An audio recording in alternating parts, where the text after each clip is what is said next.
Hands up who thinks Brexit is going badly. Hands up who thinks Britain should rejoin the European Union. Frankly, this whole mess has been driven by the Tory party and the Tory would-be leaders caring more about themselves than they do about the country. And I think Boris Johnson would just be yet another one. I mean, and I also think it's, you know, we say, the public say the whole time, why can't we just have politicians who tell us the truth? But two of the biggest liars who got us into this mess are now being the ones most rewarded. Nigel Farage, who looks like he's going to do very well in the European elections, and Boris Johnson, who looks like he might become Prime Minister. They would no doubt say that they are totally honest. Well, they can say what they want, but I think it's Boris Johnson has a proven track record as a liar in his public and private life, and I just think that the public need to wake up to that. I think Farage is probably going to get elected, one or two others may get elected, and because he does have this ability to dominate the media narrative wherever he goes, I think you'll find it harder in Parliament. You know, I think you'll find Parliament a very, very frustrating place. He won't get called much. He won't be able to swan off to America every weekend and pretend that he's Donald Trump's best friend. I think but Labour, I think, have got to, if they get into government, one, they've got genuinely to deliver, which is going to be hard. Two, I really think they've got to start calling this out, because if they don't, they're going to see what has happened in Germany and France, where this thing has been allowed to grow and grow and grow because people play to it rather than challenge it. Yeah, I want him to be Prime Minister. Why? Right. Why do you want him to be Prime Minister? He's a Leave person, and Theresa May is no good. Alastair wants a second referendum. No, we're not going to go for a second referendum. No, we've had the referendum. Yes, I know. We've had 3 votes on it. Yeah, but if Parliament can't decide... But how many more votes are we going to have? We're very happy I've met you now. Are you surprised at how complicated it's become? Yeah, it is. It has become, yeah. But is that not because gentlemen like Jacob told us that it was going to be straightforward and easy? And it's actually very, very complicated because it's decades of intermeshing legislation and treaties I think and trade arrangements. I think the European Union is making it difficult. Why wouldn't they re-vote on it? Have another referendum? Yeah. And how would you vote on that referendum? I'd vote to stay. No, it's only going to drive prices up on everything, isn't it? Well, it shouldn't do. No, it should put prices down. It will do. I think we'd be better off staying in there by looking at the business part of you know. Maggie was born in Ireland but has run her cafe here for more than 30 years. She's now worried Brexit will make it harder to find staff. I think it's about democracy, and should we make our own laws? I think we should get more people to work. We can't find work for staff in the catering. And I had an ad there for part-time chef. It's been up there 2 months. 2 years ago, I could have 50 people walk through the door and ask me about a job. But I haven't one person who walked through the door that said, is there any jobs going? The ad is up there. And what sort of people were coming forward before? Before, you get a lot of Romanians. Then we met a consultant gynaecologist on his day off. He wanted to share a personal story. He voted Leave, believing the NHS would get more money. His wife is also a doctor, but German. I very naively voted to leave, and my wife casually asked me one evening what my voting decision was, and I put it into a very succinct situation. I told her what I did, and it was like lighting the blue touch paper and standing back. And I don't think I've ever seen anyone who felt so devastatingly betrayed, upset, let down. And we've got 2 daughters, 15 and 18 at the moment, and as far as I'm concerned, that was the end of a very successful marriage. Do you regret the way you voted? I regret it so much. It breaks my heart talking about it. Jacob. Well, the story you tell is incredibly sad and heart-rending for you. And there's very little I can say on that side of it. I appreciate that. Felt that the government, particularly Theresa May, made a great mistake after the referendum in not making it clear that all EU nationals who were here were not only entitled to stay but were welcome to stay. Yes. But at the end of the day, I think the British public should have another shot at this. A reminder of just how divisive the Brexit issue has been, and with the debate ongoing, will continue to be. Now, we spoke to Jacob Rees-Mogg earlier on the programme. I asked him about the benefits of Brexit, to put to you, right? He talked about the not having to be part of the £199 billion COVID recovery fund. He talked about the free trade deal with Australia. He talked about the global leadership we've shown in Ukraine. And he said, above all, it's about democracy so that we don't have to be told what to do by Alastair Campbell and his mates. Is that what he said? Yeah. Well, I'd say on Ukraine, I would definitely say that the UK has done a good job in relation to Ukraine, but that has nothing to do with us being outside the European Union. The Australian trade deal and all the other trade deals they're either cut and paste from what we had with the EU, or they're adding a minuscule amount in the long term to our trade, which has meanwhile been absolutely battered. Jacob Rees-Mogg's dad is a big part of the book because Jacob Rees-Mogg's dad, William, wrote a book back in 1997 called The Sovereign Individual. Okay.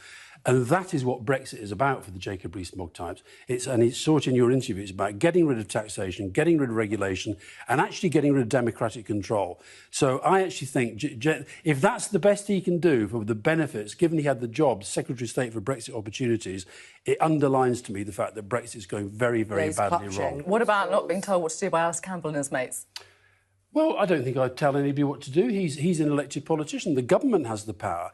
And the argument I got into on Newsnight the other night was about this whole question of sovereignty. The whole thing about sovereignty was a myth, because the sovereignty always lay in the UK Parliament to pool some of that sovereignty with other nations. And since we've stopped that, I mean, that's cheered me up, because Jacob Rees-Mogg, who spends his whole life thinking about this, to me has got not a single benefit of Brexit that he's put forward. Well, you were lied to. You were told that it would be pain-free. You were told that it would all be upsides, no downsides. You would be told that getting a deal would be easy, that it would be straightforward to leave. You were told that we'd get the money on the health service. And lots of the things that you were told would happen, such as a trade deal with the United States, have not happened. And lots of the things that you were told wouldn't happen have happened. Anand mentioned the loss of 10% in the value of the pound. We've not recovered from that. You were told there'd be more investment. Investment has flatlined. We were told it would be a boost to productivity. Productivity has flatlined. Trade has been hammered. And I hear the story that this gentleman has told virtually everywhere I go, particularly from small businesses, who are drowning in red tape. And I'm afraid that, look, I understand why a lot of you guys voted for Brexit, because you felt that Johnson, Farage, these con men were coming along, offering you something that was going to make your lives better. It was a big trade deal with America. There's no sign of that. Well, no, I didn't think there would be. We said there would be, John. Not with President Biden. There would be. In 2019, you were elected on a manifesto that said there would be a quick trade deal with the United States of America. So where is it? Well, I didn't say that. The manifesto. Your manifesto. I wish the Labour Party would move on this to a much more anti-Brexit posture. I agree there are political risks, but I think that if what the Labour Party has to do, I think, is understand the reasons why people voted leave and address those concerns in the context of explaining that those concerns are not going to be helped by Brexit. And one of the real worries I have about Brexit, Nigel says that the leavers have all scattered and gone to the winds. The ones who seem to me to be really still fighting hard for Brexit on the political landscape are what I would view as the hard right in the Tory party, UKIP, what have you. And I think that a lot of the people who voted leave in working class areas, particularly in the north of England and some of the poorer parts of Scotland and Wales, I think they are the ones who are going to get hardest hit. I do think for Labour, I desperately want Labour to win. They kicked me out of the party for being a bit too extreme on Brexit in their view. But the only thing I'd say is there's a famous ice hockey player called Wayne Gretzky. And he said that what made him a great player was that he always skated to where the puck is going and not where it was. And I just feel we're here in Clapton. 20% of you have changed your mind, 10% of you are thinking about it, and those children I saw this afternoon, they all want to keep the option open that one day we will regain our future in the European Union. I understand why Labour don't want to do it now, and I'm not going to criticise them for doing that. But I think that there is a real danger, if we're not careful, we are going to reduce this country for the long term, not just to the second tier of international relations that this lady was talking about, but to the third and the fourth tier. I honestly believe this is one of the biggest acts of self-harm that we as a country have ever inflicted upon ourselves. I don't think Labour should be going to that place, but I do believe that what one generation did, the next generation has the right to undo, and those children today made me think they should go because of Brexit. Oh, Alastair.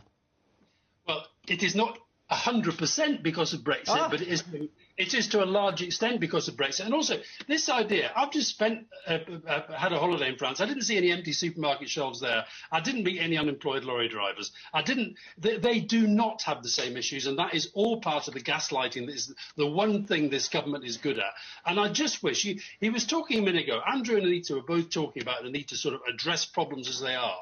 Can we please get in the real world and at least accept that many of the difficult challenges we are facing at the moment are in part, and in this case in large part, related to the unforeseen by him consequences of Brexit. At least we can then start to have an honest debate. But while we're living in this complete la-la land, where these empty shelves and the pigs that we're about to destroy, this government that promised greater standards for animal welfare, and the problems that we're seeing at Nando's and KFC and the Co-op, that they have nothing to do with Brexit and HGV drivers going back to the European Union, is complete fantasy. So get in the real world and have a real discussion about it. Very frustrating about Nigel Farage. He never, ever gets pinned on his role in Brexit. He was very dismissive about that stuff in Russia. And actually, my beef with Oliver Dowden is you never spoke up against this when it was happening in the Brexit referendum. And by the way, on Russia, I'd forgotten until Nick Robinson told me the other day. It was an interview that I did with Nigel Farage for GQ back in 2014 or something, where he made these comments about Putin. They bore no relation to what he said he said. He was out there saying, this guy is about the best leader around. Until we properly hold to account people who directly lied in the democratic debate and admitted it. You listen to Dominic Cummings, who actually ran the campaign. No, but he ran the campaign. Johnson was his little puppet, and he ran the campaign. And I think that whether it was them telling you that Turks were coming in, which was a lie, whether it was the 350 million on the bus, whether it was the trade deals that they were going to do, they knew when they said that they weren't. They wanted to get out on whatever basis and then deliver a Brexit that none of them could define. None of them had a plan for what Brexit actually was. Boris Johnson went for the referendum as a way of advancing his own career and becoming Prime Minister. Well done. He did it. The mess he's left this country in, that guy should never, ever be forgiven for it.